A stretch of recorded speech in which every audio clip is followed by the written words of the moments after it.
fiery horse with the speed of light, a cloud of dust, and a hearty hi-yo silver. The Lone Ranger.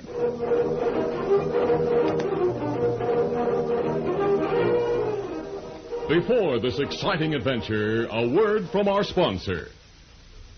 General Mills, makers of Cheerios, the oat cereal that's ready to eat, Betty Crocker Mixes, and Wheaties, the breakfast of champions, present by special recording, The Lone Ranger. When the weather's bad, do you and your friends ever hang around the house wondering what to do? Well, I'll bet it happens lots. Well, you know where you can have the most fun? In the kitchen, with a package of the new Betty Crocker Brownie Mix. That's right.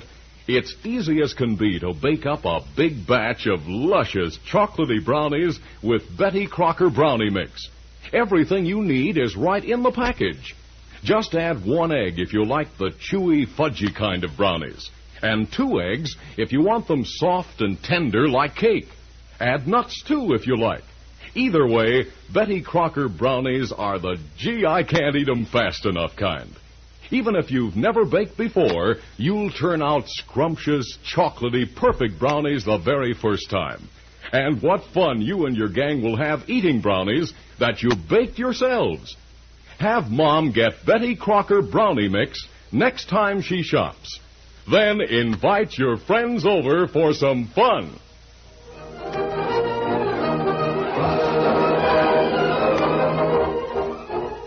With his faithful Indian companion Tonto, the daring and resourceful masked rider of the plains led the fight for law and order in the early western United States.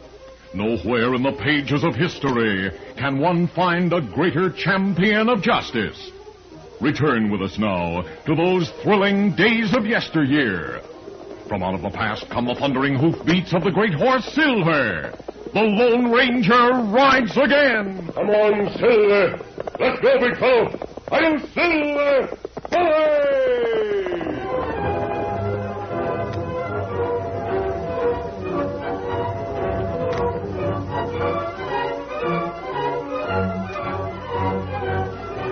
The stagecoach station was the largest building in Cold Spring, a small town in central Oklahoma. Hank Doby managed the station and served also as the town marshal, but he had little to do in either job. He found ample time to sit on the porch of the station visiting with gold miners and prospectors who came into town for supplies. He sat there one day with a tall, thin man named Slotkin, who had ridden in from the nearby mountains. You've only been prospecting for a few weeks, Slotkin. Don't get discouraged. I'm not discouraged, Doby. As long as I can pan enough gold from the streams to pay for my grub, I'll keep going. That's the spirit. Just a minute. Huh? Who's the horseman coming this way? You know? Let's see. Sure I know. He's my orphan nephew, Bob Latham. He lives with me. He looks like a grown man. He's only 17, but he's big and strong. He left here yesterday to deliver a package to a man in Rock City. Whoa. Hi there, Bob. Go on, Uncle Hank. Sit there, fellow. Deliver the package? Sure thing. Boy, better stable your horse. I'll take care of him in just a minute, Uncle Hank. First, I have something to tell you. Oh, this is Mr. Slotkin. My nephew, Bob Latham, Slotkin. Howdy, Bob. Well, how do you do, sir? Mr. Slotkin's a prospector in the mountains. Oh? Well, good luck to you. Thanks. What do you want to tell me, Bob? Well, the telegraph is coming to Rock City. Yeah? Well, the last I heard, they'd brought it west as far as Tulsa. And there's a lot of talk about Red Eagle in his pack. Red Eagle? Oh, he's a renegade Indian with a pack of 25 Apaches. They've been ranging far and wide, making trouble, burned down several towns. Why doesn't the Army go after them? Can't find them. They were seen near Rock City. Yep, but there's no soldiers near Rock City. And if soldiers go there, the Indians will disappear. I hope they don't come here. Oh, they wouldn't come here, Uncle Hank. There's nothing worth stealing in Cold Springs. They've raided smaller towns than this, Bob. And if they learn about the chest of gold... Chest of gold? Yes, Slotkin. It came down from one of the gold mines a couple of days ago. It's to go east on the next stage. But that's not until Monday. I heard something else in Rock City. Oh, what's that, Bob? A masked man was seen in the woods near there. Masked man? Uh-huh. He was with an Indian, maybe one of Red Eagle's men. Bob, did you learn any more about the masked man and his Indian partner? Not very much, Mr. Slotkin. The man who saw them said they rode a white stallion in a paint. You got any ideas about him, Slotkin? No, but I'll be on the watch for him. I don't want to run into any outlaws. No, I reckon I better be going. Taking up a lot of your time. No. I like to talk. Don't be in a hurry. Oh, I must go. I want to get back to my camp in the mountains before dark. So long.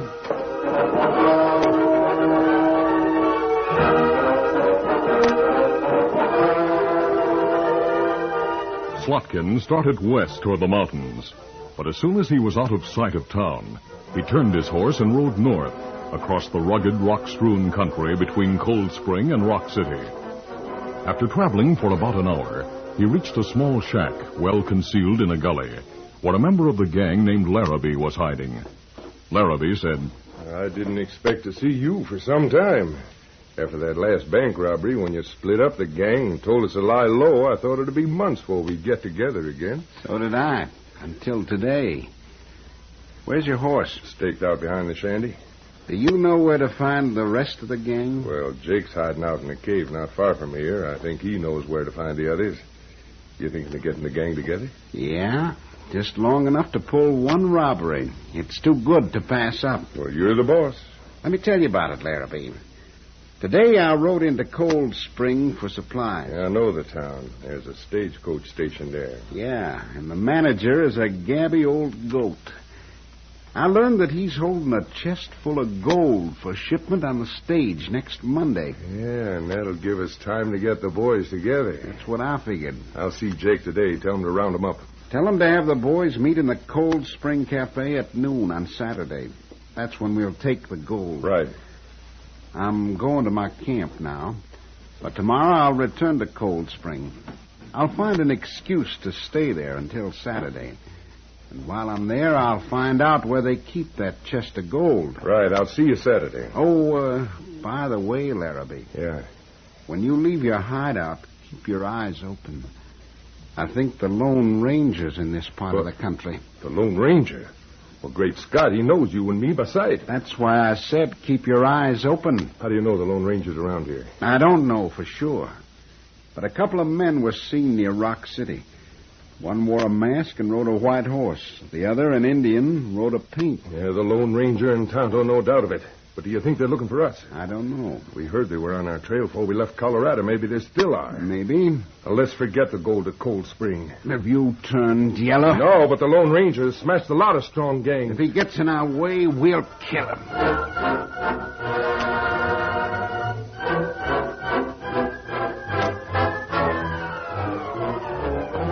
Soon after Slotkin left the shack, Larrabee saddled his horse and rode to a hideout in a cave. There, without mentioning the Lone Ranger, he outlined the plans to Jake Smith, another member of the gang. Jake was enthusiastic. It'll be a pushover. I told Slotkin you could round up the rest of the gang. Oh, sure thing. I know where all four of the boys are hiding. But Larrabee. Yeah. 2 of the gang were killed on that last job. Counting you, Slotkin, and me, there'll be only 7 of us. We had 9 men on our other jobs. I'd like to have 9 on this one, but we haven't got them, so we'll have to get by with 7. Do you want me to come to your shack and tell you how I'll make out? Yeah, you know where it is. Oh, sure. I'll see you there. Probably tomorrow night.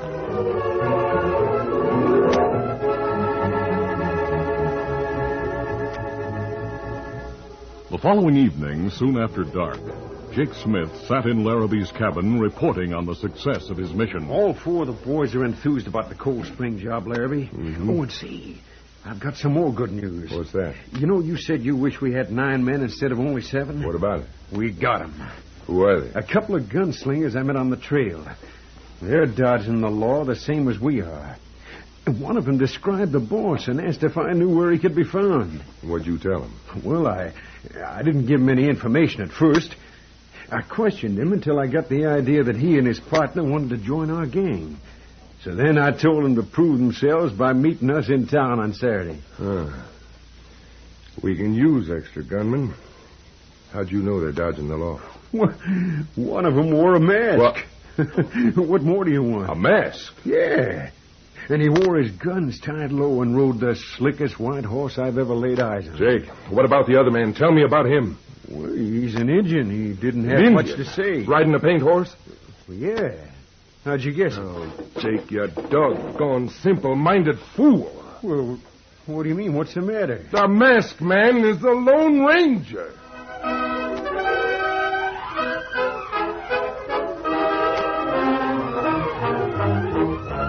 We'll continue our Lone Ranger adventure in just a moment.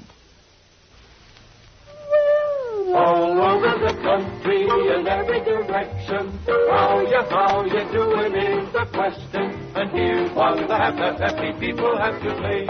Eating our Wheaties and doing okay. Sure, take champion Bob Cousy, who can really make a basketball do tricks. Bob was born in New York, plays with the famous Boston Celtics. Leads them all in fast break play, and Cousy knows the champion way. Starts his day the Wheaties way. Take Neil Johnston, another great champ from the East. Say Neil has been eating Wheaties since he was 3 feet tall instead of 6'8". Grew up a long ways on 'em, didn't he?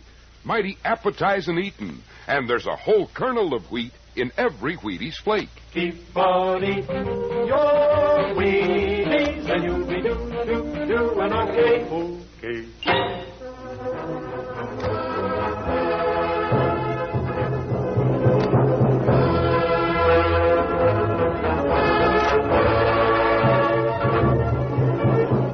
Now to continue. When Jake Smith reported to Larrabee about his success in rounding up members of the gang, he told of meeting 2 other men who he thought were outlaws and who wanted to join Jake and the others for the raid on the stagecoach station. As Jake described the 2 strangers, Larrabee immediately identified them as the Lone Ranger and Tonto. The Lone Ranger? Are you sure? Yes. Did you tell him the plans for Saturday? Well, I reckon so. And he knows we're planning to rob the stage station. Well, Let me think. We got to do something. Lone Ranger knows that 7 of us plan to steal that gold. Yeah. He'll figure on catching us when we get into town. And he will. He'll get all the help he needs. He can't line up more than a dozen men in Cold Spring. A dozen will be plenty. We could just get more men on our side. Surprise the Lone Ranger by attacking with 20 or 30 men. I wish I knew where we could get another gang that we could tie up with. No, I don't suppose Red Eagle's packing. Red Eagle? Why do you mention him? Well, I saw him and his band of renegades while I was riding. They're camped in a valley south of Rock City. Well, great. I know Red Eagle. You do? Yes, and I know I can get him to join us. Those Indians are always ready to plunder a town if they're sure they can get away with it. Well, then why haven't they raided Rock City? They'd have to fight too many men in Rock City. But Cold Spring will be different. We'll get that gold and kill the Lone Ranger. Let's go and talk to Red Eagle.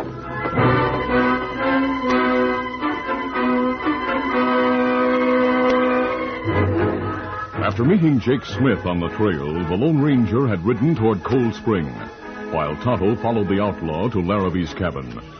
There in the darkness near an open window, the Indian had overheard the conversation. He moved softly away from the window to his horse, some distance from the hideout, and leaped into the saddle. You fella, get him off, Scout.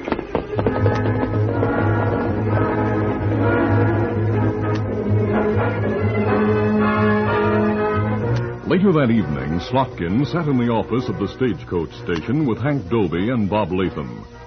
Glancing repeatedly at the big iron safe that held the chest of gold, the outlaw spoke disarmingly. Hank, it's mighty fine of you to let me share your living quarters until Monday. Glad to have you, Slotkin. Fact is, Bob and I are glad to have someone help us guard the gold. I'm just sorry we don't have better accommodations than a couple of rooms here at the station. When did you decide to quit prospecting, Mr. Slotkin? Yesterday. When I got back to my camp, I realized what a lonesome life I'd been living and decided I'd have enough of it. So today I packed my gear and came here to wait for the next stage. I'm going back where I came from. And I think We're all covered. He's masked. Stick up. Don't shoot. I'm not armed. I want you, Slotkin. Hands high. Dobie, I know this man. He's a crook. That's not true, and I'll prove it. Slotkin's an outlaw and the leader of a gang. I'll take your gun, Slotkin. As the Lone Ranger advanced to disarm Slotkin, Bob Latham, with the recklessness of youth, suddenly charged. I'll show you. Rather than shoot the youth, the masked man dodged aside. Slotkin seized the opportunity to draw his gun. He and the Lone Ranger fired. Slotkin's bullet went through the Lone Ranger's sleeve without touching his arm. The masked man fired more accurately. My hand is smashed. You murdering crook. That man is a crook, Bob.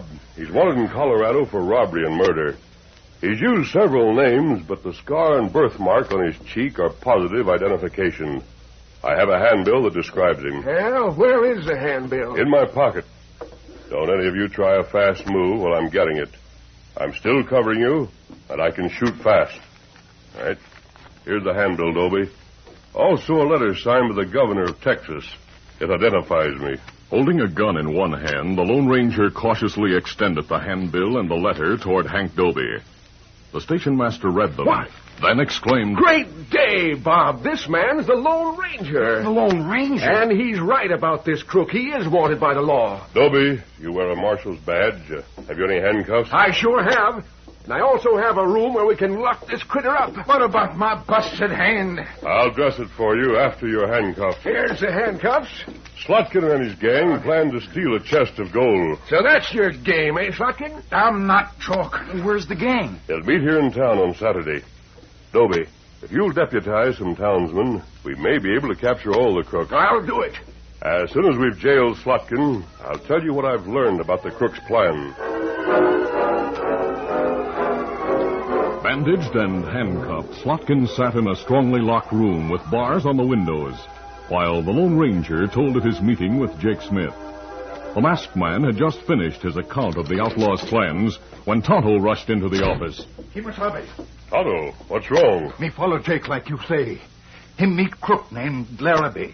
Him tell about you. That'll be know you Lone Ranger. Is this the Indian friend you mentioned? Yes, Dobie. Gang know you not crook.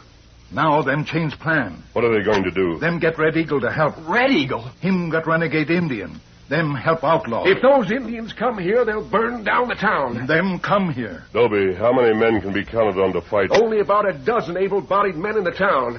There's generally a few prospectors here from the mountains, To but meet that attack, we'll need 30 or 40 men. then we'll lick before we start because we can't get them. 40 men. Might as well wish for the United States Army. That's it, Dobie. Huh? The Army. We'll try to get help from Fort Crawford. Colonel Russell's been trying for a long time to run down Red Eagle's pack. This is his chance. But the fort's a long way from here. The attack is planned for noon on Saturday. The troopers can be here if they leave the fort tomorrow morning. But it'll take us till tomorrow night to get word to the fort. The colonel will receive word tomorrow morning. No, not even your horse could reach the fort by morning. No, but Silver can reach Rock City by morning. And the telegraph is completed almost that far. The telegraph. You reach fort by telegraph? Yes, Tonto. You stay here and help prepare for an attack. We'll make a stand in this building. Me sabe. I'll be back as soon as possible. Oh, heaven help you, Lone Ranger! Traveling over that rocky ground at night is downright dangerous. I sure hope that silver horse don't fall.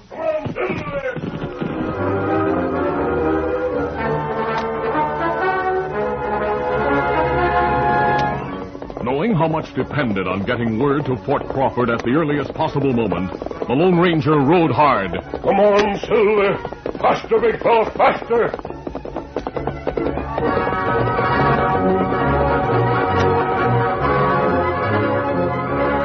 Soon after daybreak, he brought his exhausted horse to a halt at the construction camp of Western Union.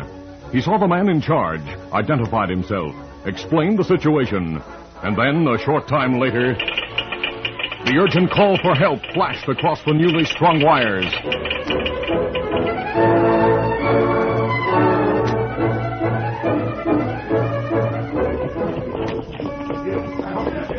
On Saturday at noon, a band of over 30 heavily armed murderers rode toward Cold Spring. Red Eagle and his savages carried modern repeating rifles as well as knives and tomahawks. The outlaws had rifles in their saddle scabbards and 6 guns tied to their thighs. Larrabee, riding next to Jake Smith, said, Glad we changed the plans. Might have been trapped if we'd met in the cafe. Yeah, this way's better. Lone Ranger's going to be mighty surprised when he sees what he's up against. There go the Redskins. Come on, boys. Here we go.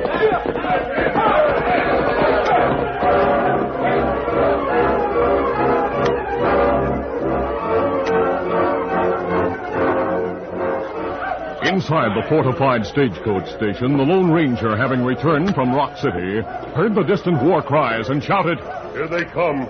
Take your firing positions and start shooting when you're ready. I'm ready right now! The outlaws dismounted and sought protection behind buildings, boxes, and barrels near the station. The Apaches stayed on their horses, firing through the windows as they dashed past the building, then turning to repeat the operation. Stay away from the windows or those Indians will get you! We gotta get to the windows to fire. Then come again, those murdering redskins! Come on, boys, give it to them!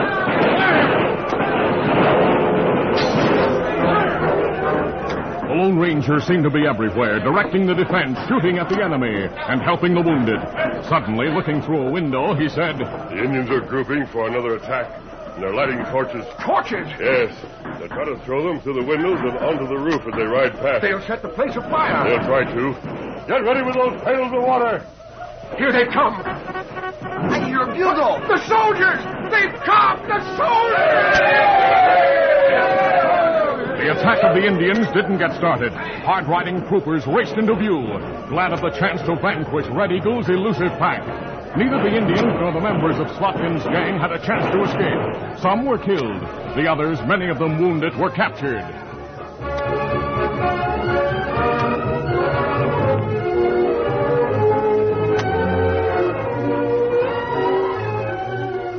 After the fight, Hank and Bob stood in front of the station with the Lone Ranger and Tonto.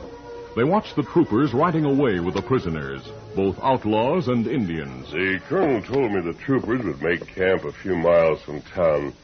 They'll rest the horses and start back to the fort tonight. I sure hope they keep close watch on Slotkin and Red Eagle and those others. Don't worry, Hank. Those crooks are through. Thanks to you, sir. Thanks to the courage of every man who fought. Well, Tonto, we have work to do elsewhere. Easy steady, big fellow. Right, Kimasabi. Gosh, I hate to see you go. We'll probably meet again. Adios, Bob, Hank. Adios. Goodbye. Come on, Silver. Bob, you can hold your head high and be doggone proud. Huh? Well, how's that, Uncle Hank? You fought side by side with the Lone Ranger.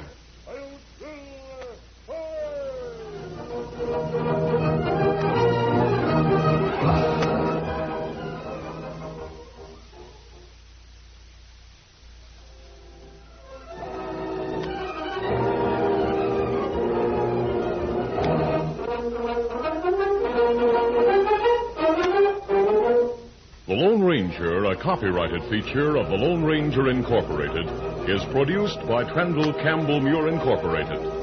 The part of the Lone Ranger is played by Brace Beamer. Your announcer, Fred Foy.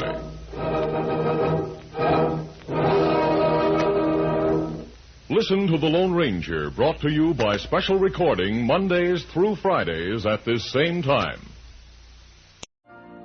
You've been listening to the OTR Gold Network. Find more classic radio at otrgold.com.